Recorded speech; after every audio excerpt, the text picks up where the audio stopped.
Alô, galerinha, sou o professor Auricélio, estou aqui para fazer o comentário da prova da FACID 2016.1. Eu fui fazer a prova juntamente com a equipe do Objetivo. Estou aqui para fazer o comentário dessas provas. Os meus amigos vão já também fazer esse comentário. E eu quero deixar bem claro para vocês que essa prova desse ano, em relação à prova do ano passado, estava bem mais simples. Eu tenho certeza que nenhum dos nossos alunos sentiu nenhuma dificuldade. Todas as questões foram comentadas em sala de aula, todas as questões foram comentadas nas nossas revisões, todas as questões foram comentadas durante essa última semana. Eu tenho certeza que o aluno olhou para essa prova e riu, gostou, uma prova muito simples. Vamos para a primeira questão da prova tipo 1, que é a questão de número 31. A questão de número 31, como vocês estão vendo aqui, ele colocou aqui a raiz quadrada do produto dos 10 primeiros quadrados perfeitos. Por que 10? Aqui é 1 ao quadrado, 2 ao quadrado, 3 ao quadrado, 4 ao quadrado, até chegar em 100 ao quadrado. Dividiu por 10 fatorial e disse que isso aqui era igual a 2 elevado a x. E perguntava qual era o valor de x. Então, para resolver essa questão é muito simples. Quando você for calcular a raiz quadrada do produto, basta calcular a raiz quadrada de cada um dos fatores. Por exemplo, a raiz quadrada de 1 é 1, a raiz quadrada de 4 é 2, de 9 é 3, de 16 é 4, até chegar na raiz quadrada de 100, que é quanto? 10. Você está dividindo isso aqui por quanto? 10 fatorial. E a questão garantiu que isso daqui era exatamente igual a 2 elevado a x.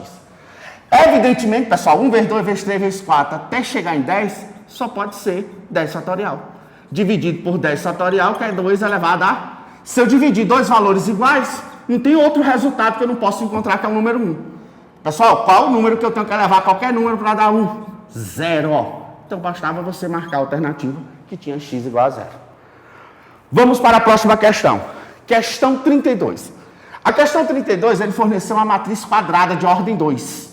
E deu a lei de formação de cada elemento dessa matriz.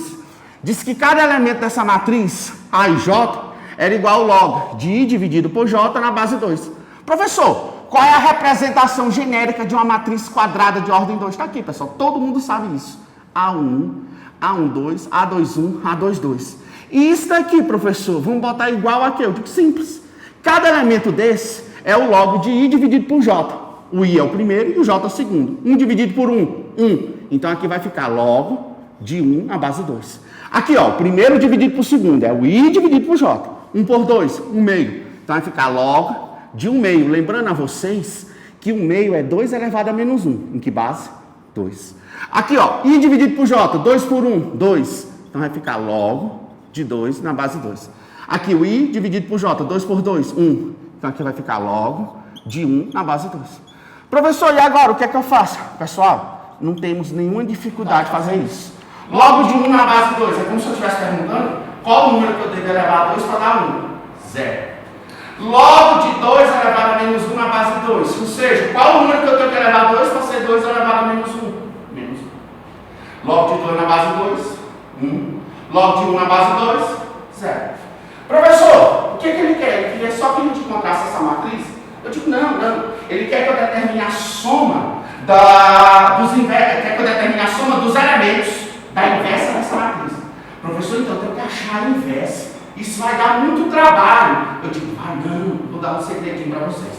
Toda vez que vocês tiverem uma matriz quadrada de ordem 2 e vocês quiserem calcular a inversa, você vai trocar de posição os elementos da diagonal principal. Como eles são iguais, se eu trocar eles de lugar, não muda absolutamente nada, porque eles são iguais.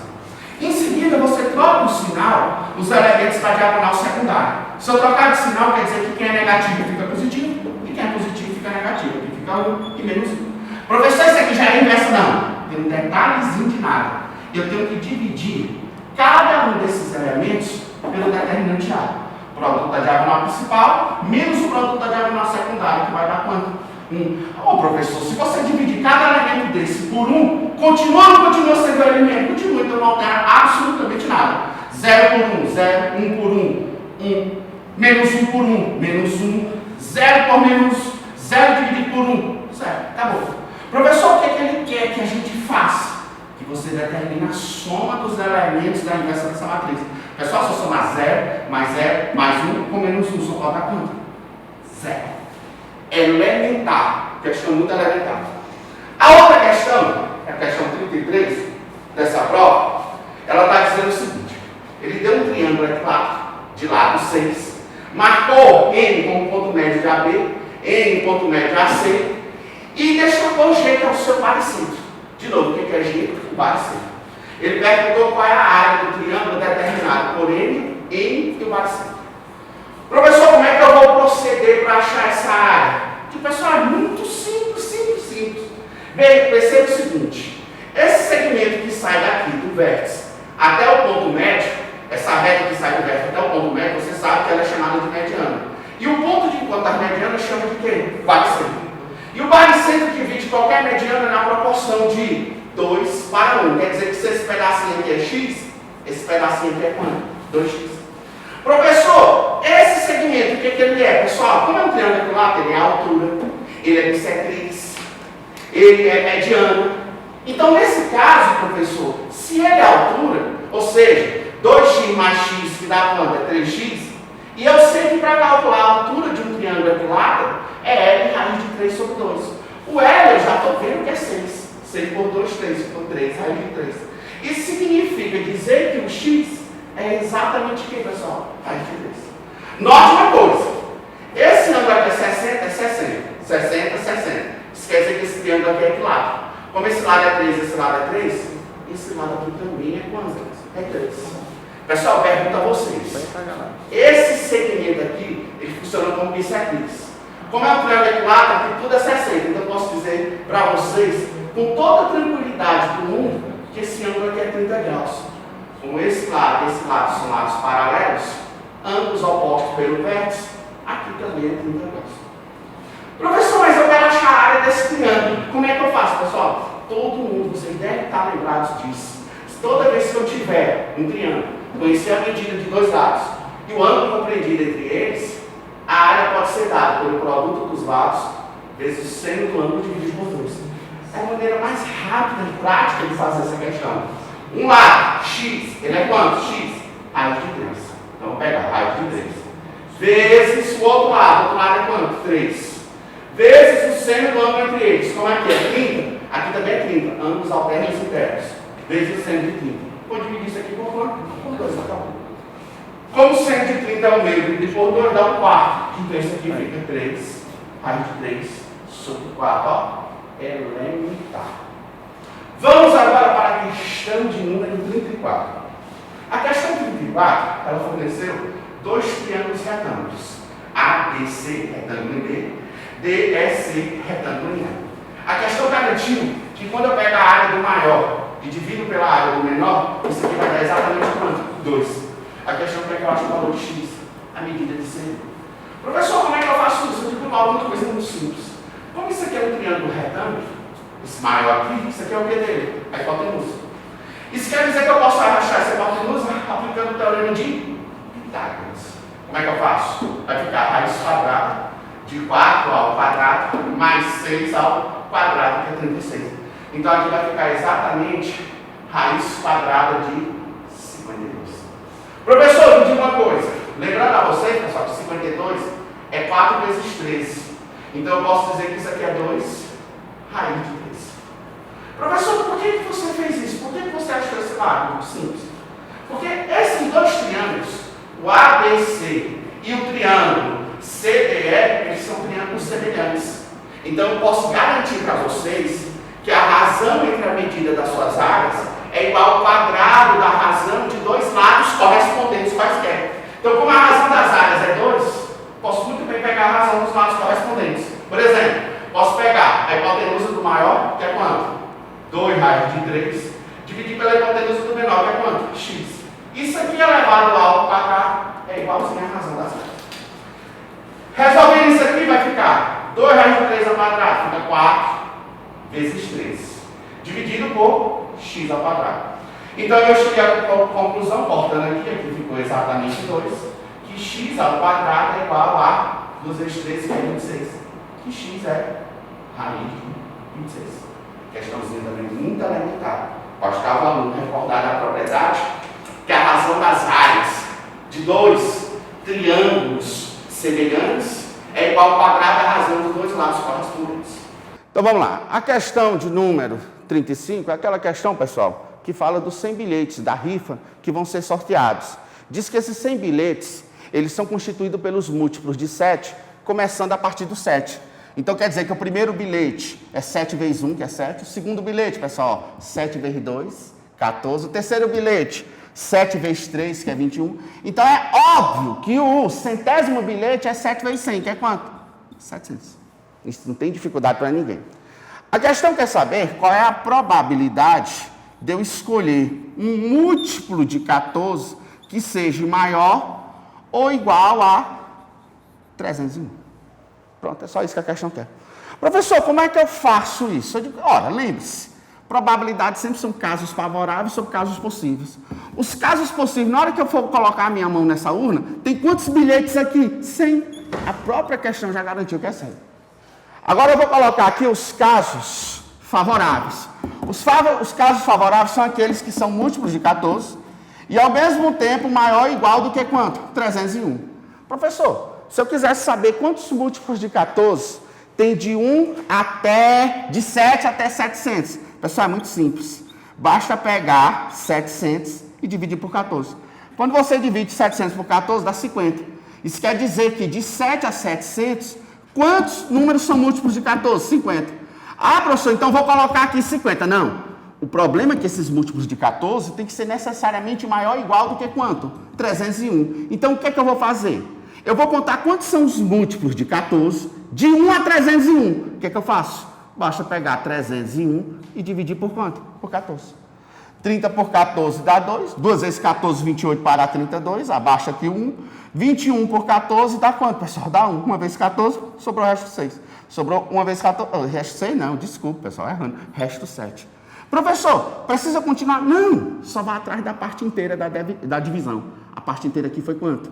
21. O que é que isso quer dizer? Que de 1 a 301 tem 21 números que são múltiplos de 14. De 1 a 700 tem 50 números que são múltiplos de 14. Professor, mas ele quer saber a partir de 301. Simples. Basta pegar 50 e tirar 21. Se de 50 eu subtrair 21, isso vai dar exatamente quanto, pessoal? 29. Isso quer dizer que a probabilidade de eu escolher um múltiplo de 14 maior ou igual do que 301 são 29 casos favoráveis dentre 100 casos possíveis. Que isso é exatamente 29%. Vamos para a próxima questão. A próxima questão, a questão de número 36, ela fornece duas funções. Uma é uma função exponencial e a outra você tem aqui uma função linear, função do primeiro grau decrescente. Essa função aqui, ele chamou ela de g de x. E ele garantiu que ela era menos x mais 4. Essa outra função aqui exponencial, ele chamou de f de x, dizendo que ela era a elevado a x. Professor, eu não sei quem é esse a, mas note que ele forneceu bem que esse ponto dessa função. Nesse ponto, ele está garantindo que quando o x for 1, o y é 3. Então, quer dizer que a função assume 3 quando o x for 1. Isso quer dizer, professor, imediatamente que o a é 3. Isso significa dizer que a função f de x é igual a 3 elevado a x. Me diga uma coisa, o que a questão quer saber? F de g de 5. Professor, como é que eu acho isso? Resolva de dentro para fora. Primeiro você acha g de 5. Ele não deu g de x? Se ele disse que g de x é menos x mais 4, g de 5 é menos 5 mais 4, que dá quanto? Menos 1. Então, quando eu colocar bem aqui, no lugar desse g de 5, eu vou colocar menos 1. Então, é como se eu quisesse descobrir f de menos 1. Para achar f de menos 1, como eu sei que f de x é 3 elevado a x, f de menos 1 é 3 elevado a menos 1, que é quanto? 1/3. Uma outra estratégia que você podia utilizar nessa questão era que você não precisava nem achar a resposta. Quando ele pergunta quem é o f de menos 1, você percebe que esse valor necessariamente é inferior a quanto? É inferior a 1. Temos apenas uma alternativa que esse valor é inferior a 1. Você marcava sem nenhuma dificuldade. Vamos agora para a questão de número 37. A questão 37, ela está dizendo o seguinte. A questão quer saber quanto é seno a quarta de x, mas cosseno a quarta de x, ele chamou de E. Diz que seno vezes cosseno é igual a P. A questão diz, chamou de E, seno a quarta mais cosseno a quarta. Ele quer que eu ache esse E em função do P. Professor, como é que eu vou proceder? Eu digo, pessoal, vamos partir de uma coisa bem simples.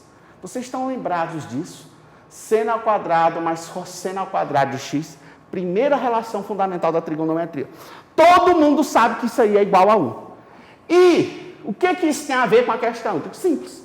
O que eu tenho que fazer com isso para achar o E? O que eu tenho que fazer com isso para fazer com que apareça seno à quarta mais cosseno à quarta? Pronto, já ouvi aí o pensamento de vocês, elevar ao quadrado. Se eu levar isso ao quadrado, vai ficar quadrado do primeiro, mais 2 vezes o primeiro pelo segundo, só que ambos estão ao quadrado, mais o quadrado do segundo. Professor, eu não entendi o que isso vai ajudar, pessoal. Simplesmente a questão já está resolvida. Seno ao quadrado mais cosseno ao quadrado é 1. 1 ao quadrado é 1. Seno à quarta mais cosseno à quarta é o que a questão quer saber. Chamei de quê? De E. Mais 2 vezes seno x vezes cosseno de x, a questão chamou de P. Só que está ao quadrado. P ao quadrado. Isso significa dizer que o E é igual a 1 menos 2P ao quadrado. Então vamos para outra questão. A questão 36 diz o seguinte. Ele dá esse polinômio, que é um polinômio do terceiro grau, como vocês estão percebendo. Garante que 1 mais 2i é raiz desse polinômio. E quer saber qual é o valor da raiz quarta de 12 elevado a m mais n. Pessoal, essa questão é aquele tipo de questão que você atira no que vê e acerta o que não vê. O aluno pode garantir, professor, se 1 mais 2i é raiz, 1 menos 2i também será a raiz dessa equação. Lembrando, esse teorema do conjugado ele só é válido se ele garantir que todos os coeficientes são reais. Ele não afirmou nada sobre m, nem sobre quem? Sobre n. Como ele não afirmou nada nem sobre m, nem sobre n, eu não posso garantir que, se 1 mais 2i é raiz, que 1 menos 2i também é. O que eu acho interessante é que o aluno que faz garantindo isso, a resposta dá certa do mesmo jeito. Não altera absolutamente nada, mas só foi uma coincidência. Então, professor, o que é que eu faço? Você pode usar o algoritmo, ou então você simplesmente pode substituir. Mas o que o cara que elaborou a questão, o que ele queria dizer era que m e que n eram números do quê? Reais.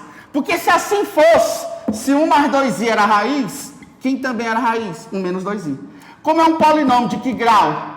Do terceiro grau, então ele necessariamente tem quantas raízes? 3. Essa terceira raiz eu não sei, chamo de R.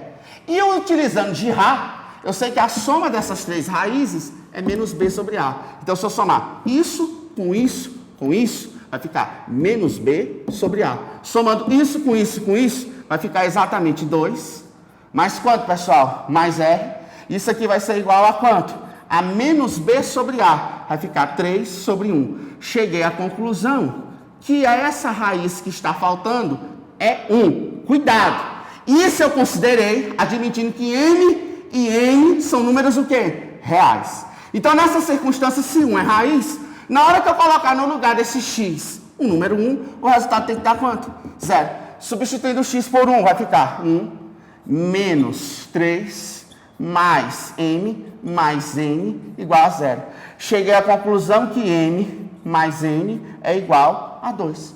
Como a questão quer que eu calcule a raiz quarta de 12 elevado a m mais n, e m mais n é 2, então é de 12 elevado a 2. Lembrando que isso aqui é como se fosse 2 elevado a 2 quartos, ou 12 elevado ao meio, ou quem quiser pode simplificar aqui logo, aqui fica 2 e aqui fica 1, assim fica a raiz quadrada de quanto? De 12, e que 12, como é 4 vezes 3, isso aqui é igual a 2 raiz de 3. Lembrando, isso foi uma coincidência. Por que isso foi uma coincidência? Porque eu não posso garantir que m e n são números reais. Então, aquela outra maneira foi apenas uma coincidência, porque eu não podia garantir que todos os coeficientes eram números reais. Assim, eu não podia aplicar necessariamente o teorema do conjugado. O que eu posso fazer, uma outra maneira de fazer, só vai dar um pouquinho mais de trabalho, é como que eu já sabe que 1 mais 2i é o que dessa equação? Raiz. Isso quer dizer que se no lugar de x eu colocar 1 mais 2i, o resultado tem que dar quanto? 0. Professor, isso vai dar certo? Vai, ó. Quer ver uma coisa?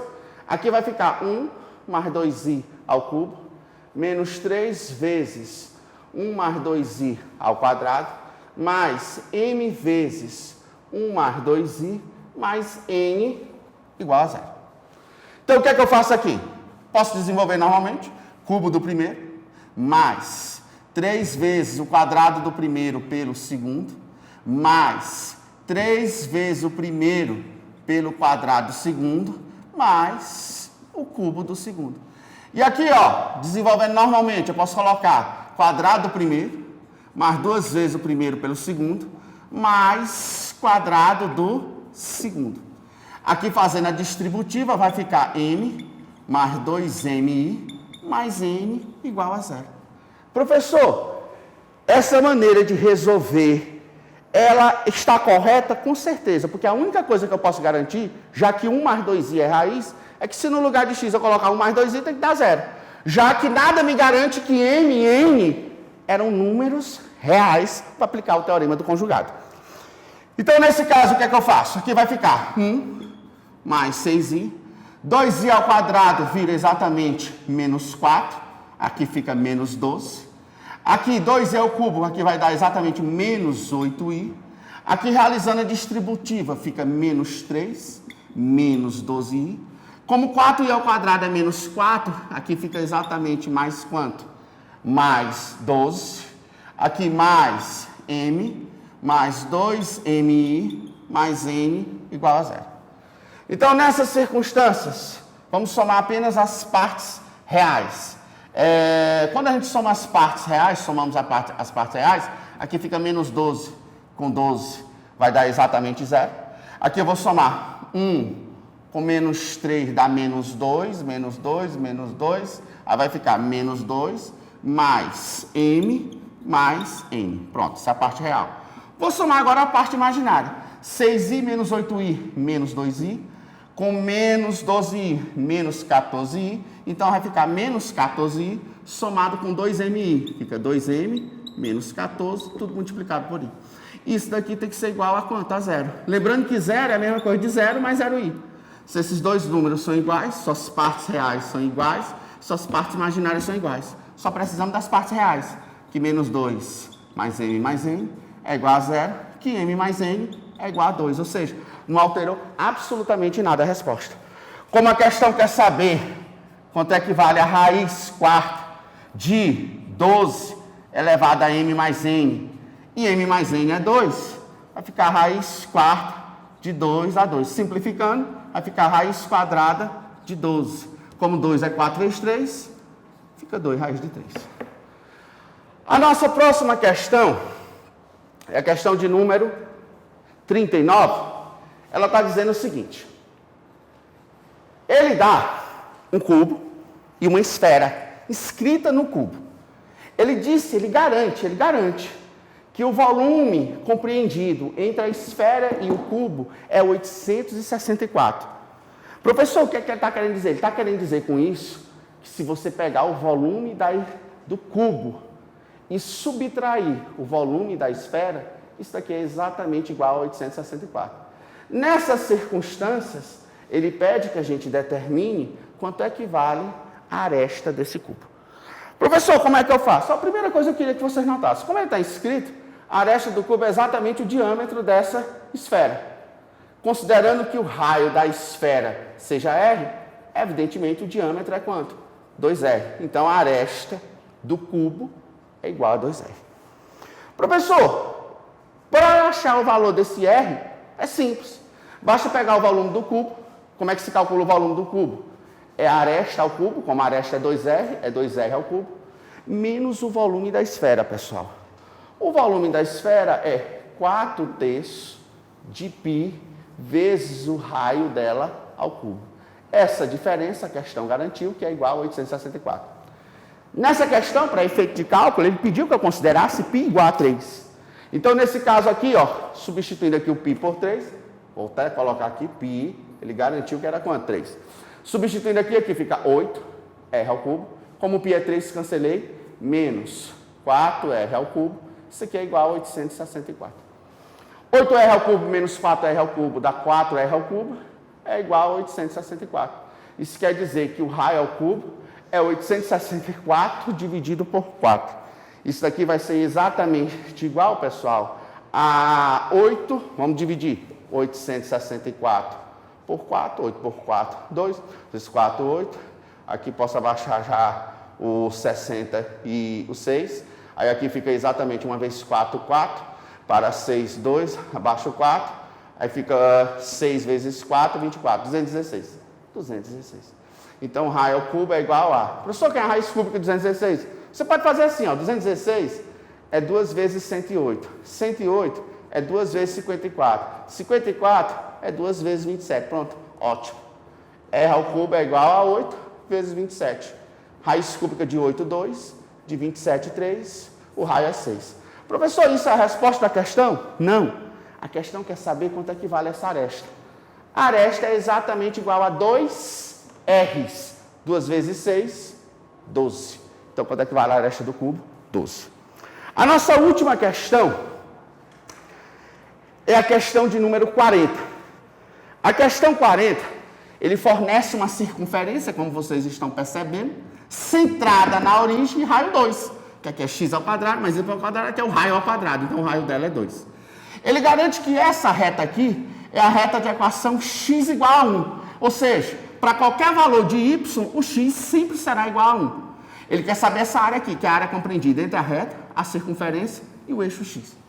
Professor, essa é uma questão difícil? Não, é uma questão muito simples. Por que é uma questão simples? Eu vou mostrar para vocês por que é. Vamos pensar comigo. Isso aqui é o raio. O raio eu já sei que é quanto? Já disse para vocês que é 2. Esse ponto bem aqui, ó, esse ponto aqui eu sei que vale quanto? Que vale 1.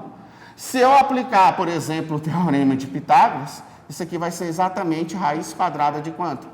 Raiz quadrada de 3. Professor, e agora, como é que você vai achar a resposta dessa questão? Pessoal, se eu perguntasse a vocês, bem aqui, quanto é que esse ângulo? Eu podia muito bem fazer assim, ó, tangente desse ângulo é igual a... ou então pode pegar a tangente, cateta oposto sobre cateta adjacente, que dá raiz de 3. Podia pegar o cosseno, cateta adjacente sobre hipotenusa, que dava 1/2, também, tanto faz. Só para ratificar mesmo que esse ângulo é 60 graus. E o aluno disse, e para que eu quero saber esse ângulo? Pessoal, se esse ângulo bem aqui, ele é 60 graus, é lógico que essa fatia aqui, ó, considerando a circunferência sendo uma pizza, eu adoro pizza, essa fatia bem aqui é exatamente 1/6. Já que a circunferência todinha tem 360 graus, aqui é 60, então aqui corresponde 1/6 da circunferência. Professor, e daí que corresponde 1/6 da circunferência? Isso quer dizer que se eu quero achar a área desse setor, basta pegar a área da circunferência, π vezes o raio ao quadrado, e dividir por quanto? Por 6. Quando eu faço isso, ó, pessoal, estou achando a área de todo esse setor. Mas eu quero só essa partezinha azul. Então, subtrai a área desse triângulo. Para achar a área desse triângulo, você pode pegar a base, que é quanto? 1. Multiplicar pela altura, que é raiz de 3, e dividir por 2. Ah, professor, não sei o raio. Sabemos sim, o raio da circunferência é quanto? É 2. Então, aqui vai ficar π, 2 ao quadrado, 4, sobre 6, menos raiz de 3 sobre 2. Você pode calcular o MMC, que é 6. 6 por 6 dá 1, que fica 4π. 6 por 2 fica 3, menos 3 raiz de 3. Você marca a alternativa que tem 4π, menos 3 raiz de 3 sobre 6. Uma prova elementar. Tenho certeza que todos vocês acertaram essas questões, não sentiram nenhuma dificuldade. Pessoal, até o próximo comentário. Até logo.